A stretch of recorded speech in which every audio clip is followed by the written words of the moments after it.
Hello, you are listening to an article from webmobile.com. WebMobile, with a Y, provides quality, people-centered, professional mobile app and web development services with globally competitive pricing. The title is The Future Web, Web 3 and What You Need to Know. All technology evolves over time.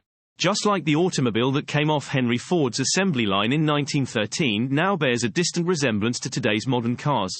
Over time, it is guaranteed that the later versions of technology look vastly different from their earlier iterations. The web is no different, and changes in this sphere of tech evolve at one of the highest rates of change of any technology. You might not be aware, but the web has gone through 3 different major classifications. We are now at the precipice of moving to the third major iteration of the web, dubbed Web 3. If this is the case, then why have you likely not heard of Web 1 or Web 2, or yet, Web 3? The progression of the web.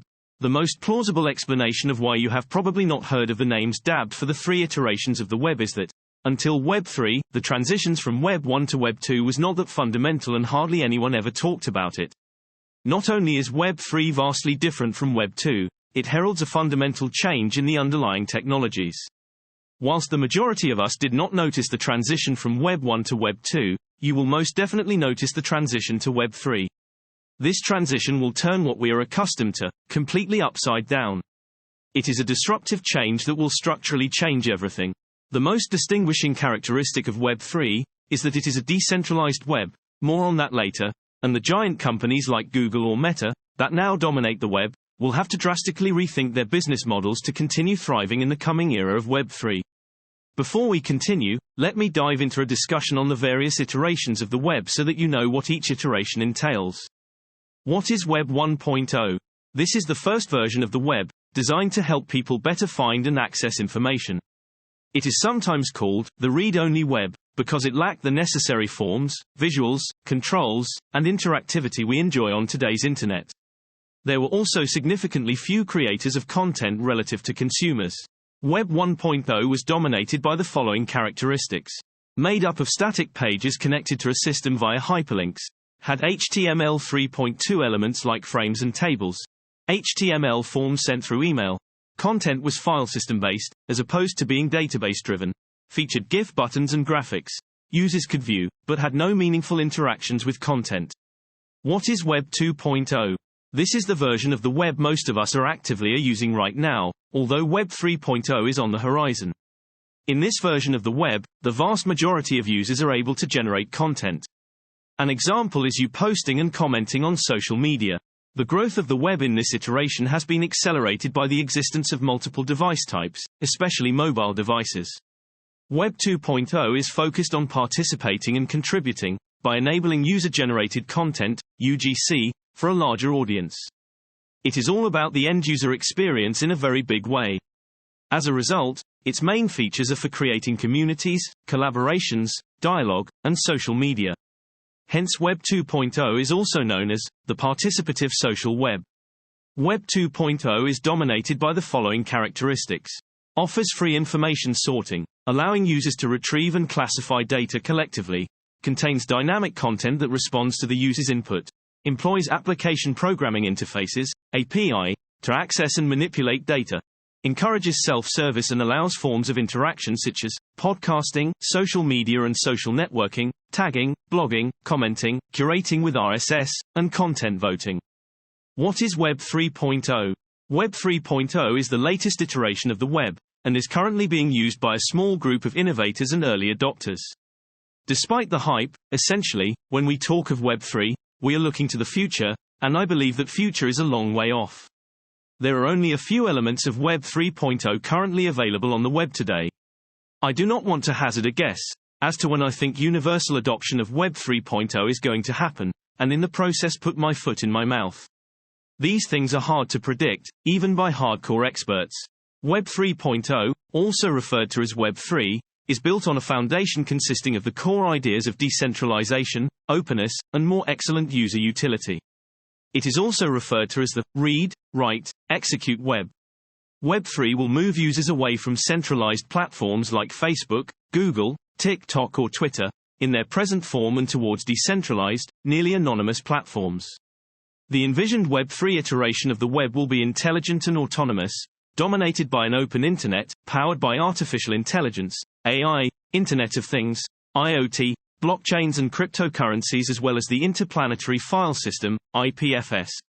The rate of development and adoption of these technologies will determine how soon Web 3 will be fully realized and universally adopted. It will be used to build privacy and digital infrastructure, through use cases like zero-knowledge proofs and more secure personal information. Cryptocurrency and blockchain technologies will make decentralized finance the norm. This use case includes payment blockchains, peer-to-peer digital financial transactions, smart contracts, and cryptocurrency, as well as decentralized autonomous organizations, dApps. Community members will own online communities. Web 3 will ultimately let users interact, exchange information, and securely conduct financial transactions, without needing a centralized authority or coordinator. As a result, each user becomes a content owner instead of just content creator or user. Web 3.0 will be dominated by the following characteristics. It's a semantic web, where the web technology evolves into tools that lets users create, and own, share, and connect content via search and analysis, based on comprehension of words instead of numbers and keywords, incorporates artificial intelligence in conjunction with natural language processing, NLP, resulting in computers that use Web 3 technologies to become smarter and better respond to user needs. Enables connectivity of multiple devices and applications through the Internet of Things, IoT, allows people to connect to the Internet anytime, anywhere, without needing a computer or smart device. Eliminates the middlemen and affords users the freedom to interact publicly or privately, thereby minimizing risk of exposure to risks predominant on the web today. Hence offering people trustless data. Uses 3D graphics. Similar to what is currently available in computer games, virtual tours, and e-commerce. The metaverse also comes to mind here.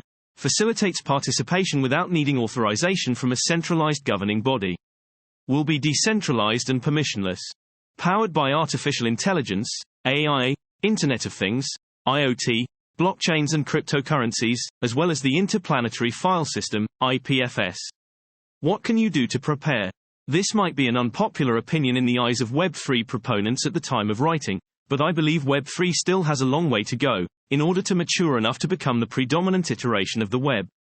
According to the theory of diffusion of innovations, popularized in his book, Diffusion of Innovations, Everett Rogers, a professor of communication studies, seeks to explain how, why, and at what rate new ideas and technology spread. This theory consistently describes the rate of adoption of innovations as follows. Innovators, 2.5%. Innovators are the first individuals to adopt an innovation and comprise the members of society who experiment with, and contribute to the development of the innovation. Early adopters, 13.5%. This is the second fastest category of individuals who adopt an innovation and comprises thought leaders. Early majority, 34%. They are the biggest group to adopt an innovation. Individuals in this category adopt an innovation after a varying degree of time, and comprise the average members of society. Late majority, 34%. Individuals in this category will adopt an innovation after the average member of the society, and they are often huge skeptics. Laggards, 16%. Individuals in this category are the last to adopt an innovation and have little to no thought leadership. At the time of writing, for the most part, Web 3 is at the innovators stage and may be transitioning to the early adopters stage. For this reason, this iteration of the web has a long way to go until it becomes mainstream. I say a long way, because the core technologies and concepts underlying this iteration of the web, blockchains, cryptocurrencies and token-based economics, as well as the interplanetary file system, IPFS, that will power it, are still in infancy, and will take a very long while to mature and receive universal adoption. What can you do to prepare yourself for Web 3 becoming mainstream? The answer depends on which stage of the adoption group discussed above you fall under. If you are an innovator or an early adopter, and you like to experiment with new technologies, then the time is now. If you are an average Joe or Jane, on the other hand, then you will have to wait your turn, quite a long while. Presently, the technologies that define the Web 3.0 iteration of the web are always in flux and changing at breakneck speeds. They are not yet standardized. Web browsers have not even caught up yet, with the Brave browser being the most innovative and leading the charge. So, really, how can you prepare for Web 3? If you are an innovator or early adopter in this space, then this blog is beyond the scope of guiding you on how to get started, but there are lots of resources on the web to get you the push you need. Just Google it. If you are an average internet user, I'm not in a position to guide you on how to prepare, because the technologies that are there today for Web 3 will be vastly different in a few months, due to the flux I mentioned earlier. The best way to prepare, in your case, is to follow the topic as much as possible, and be in a better position to know when it's your turn to jump on the Web 3 bandwagon. Want to know when a new blog post is published? Please subscribe. Thank you for listening to the article from webmobile.com.